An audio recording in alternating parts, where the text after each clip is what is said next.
All right, NBA trade deadline is 2 days away already, and it feels like nothing has happened other than Trae Young getting traded. Everyone's waiting for Giannis to get traded or not get traded. I don't think he's going to get traded, to be honest with you, until maybe the offseason. But anyway, finally some things are happening. Finally, some teams are giving up on Giannis, whether they were trying to trade for him or just waiting for the dominoes to start falling. People are starting to feel like me and think Giannis isn't even going to get moved.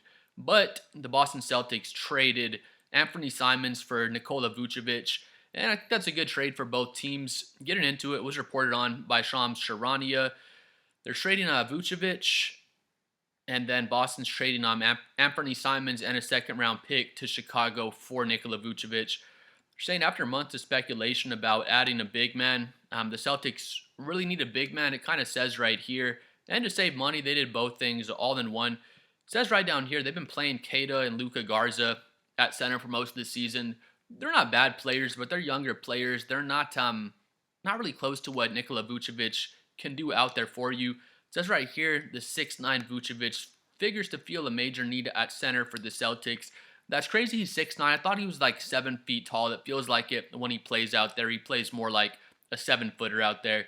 Says Cater's been one of the NBA's most improved players so far this season. Stepping into a full-time starting role for the Celtics, and he's given them 10 points, 8 rebounds, and 1.3 blocks. Again, I do like Cada. I think it's only his second year now, and he's a good young player, but probably better if they did get Vucevic, but it'll probably better for him to kind of learn under Nikola Vucevic. I think Vuce is only 30 years old, if I'm not mistaken, so you kind of learn under him for a few years, just develop and put on more muscle, more weight, whatever he needs to do, and just kind of learn under Vucevic. It says right here, compared to Kada, Vucevic is averaging 17 points and 9 rebounds, played 48 games. Pretty sure that's every single game this season. They're saying it'll give Boston additional shooting and rebounding to accompany Kada. I forgot Vucevic, he actually does knock down threes now in his career. He used to not really be a three-point shooter. He's still not like a knockdown three-point shooter, but he might hit two or three. The Spurs played the Bulls a few games back, and Vucevic, he's at least a floor spacer. You have to respect him out there at the three-point line. You just can't leave him wide open. Otherwise, he might knock down 3 or 4 threes and kind of make you pay for giving him all that space.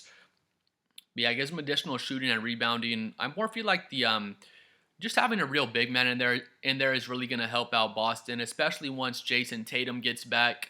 For people kind of saying he may come back this season, I think they're just going to wait until next season to get everyone healthy and just run everything back. But Boston looks so awesome this season. They're still number 2 in the Eastern Conference, if I'm not mistaken. So Boston Celtics fans, they believe in their team this season. They should. They believe they can come out of the Eastern Conference, and I believe it as well, especially adding Nikola Vucevic.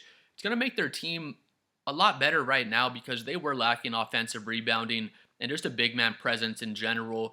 And then once Jason Tatum comes back next year, they're going to have a really good team around Tatum and Brown.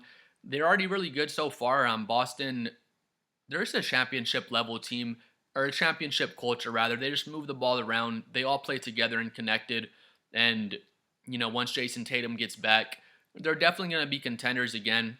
And like I was saying, a lot of Celtics fans feel like they can at least make the finals. I don't really think they could beat Detroit, but they will at least have a chance there.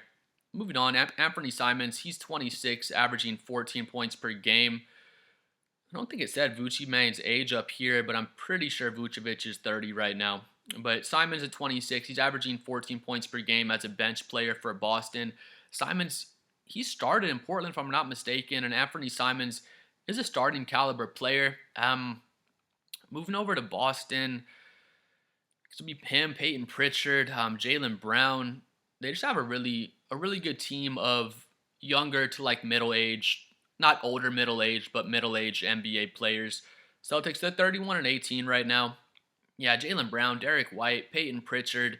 They're tied with the Knicks for the second seed. I think Boston is better than New York personally. I think New York has more talent, but Boston just plays just more a team brand of basketball, and everyone knows their roles. Where with New York, they're talking about possibly trading Cat as well, which I don't really understand so much personally.